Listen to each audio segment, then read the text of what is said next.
ঈদুল আজহার ছুটিতে নতুন রূপে সেজেছে দক্ষিণের সাগরকন্যা কুয়াকাটা। এরই মধ্যে সেখানে ভিড় করতে শুরু করেছেন পর্যটকরা। ব্যবসায়ীরা জানান, পর্যটকদের ভ্রমণ উপভোগ্য করে তুলতে সব ধরনের প্রস্তুতি নিয়ে রেখেছে হোটেল মোটেল কর্তৃপক্ষ। এরই মধ্যে প্রায় প্রথম শ্রেণীর হোটেলগুলোর ৮০% কক্ষ অগ্রিম বুকিং হয়ে গেছে।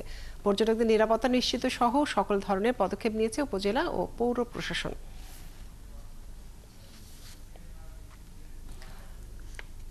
কুয়াকাটার আরো খবর জানবো আমরা। আমাদের সাথে যুক্ত হচ্ছেন সহকর্মী মিলন কর্মকার। রাজু, সৈকতে পর্যটকদের নিরাপত্তায় কি ধরনের ব্যবস্থা রাখা হয়েছে এবং এখন পর্যন্ত কত শতাংশ হোটেল মোটেল বুকিং হলো? ধন্যবাদ কাজী। ঈদ মোবারক। হোটেল মোটেল ওনার্স অ্যাসোসিয়েশন আমাদেরকে 20 থেকে 50% হোটেল আগাম বুকিং এর কথা বলা হলো। এখন যে সকাল 8টা, 8:30 বাজে, কিন্তু এখন পর্যন্ত কিন্তু কুয়াকাটা সৈকতে পর্যটকদের তেমন সমাগম নেই। এখানকার যে ব্যবসায়ীরা যে বিষয়টা জানিয়েছেন যে আজকে বিকেল থেকে শুরু হবে পর্যটকদের যে আগমনের, সেটা হচ্ছে আজকে বিকেল থেকে শুরু হবে। আগামী শুক্রবার পর্যন্ত কিন্তু অধিকাংশ হোটেল আগাম বুকিং রয়েছে, ম্যাক্সিমাম হোটেলে বুকিং রয়েছে।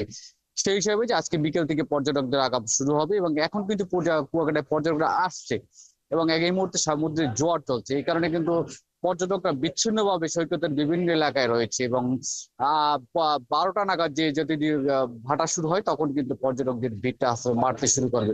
এখানকার যে পর্যটকদের নিরাপত্তা কিন্তু প্রশাসন কয়েক স্তরের ব্যবস্থা গ্রহণ করেছে। সড়কে এবং সৈকতে যে তাদের যে পর্যটকদের যে নিরাপত্তা, সেটি কিন্তু বাড়িয়েছে এবং এখানকার পাশাপাশি কিন্তু সাদা পোশাকে পুলিশের কিন্তু টহল জোরদার করছে। এখানকার প্রশাসন আমাদের যে বিষয়টি জানিয়েছেন যে প্রতি বছর সৈকতে এবং সড়কে একটি বিশৃঙ্খলা সৃষ্টি হয়, সেই বিষয়টি যাতে কোনো ধরনের বিশৃঙ্খলা সৃষ্টি না হয়, এই জন্য সাদা পোশাকের পাশাপাশি কিন্তু পোশাকধারী পুলিশেরও টহল জোরদার করেছে। আরেকটি বিষয় আপনাকে জানিয়ে রেখি যে গত কয়েকদিন ধরে সৈকতে কিন্তু কুয়াকাটায় কিন্তু একটা বিশৃঙ্খলা পরিস্থিতি চলছিল, সেটি কিন্তু আসলে কিছুটা নিরসন হয়েছে। এখানকার যে ফটোগ্রাফদের সাথে উপজেলা প্রশাসনের কিছুটা বিশৃঙ্খলা সৃষ্টি হয়েছিল, এখানকার কিছু স্টুডিও বন্ধ করে দেওয়া হয়েছিল।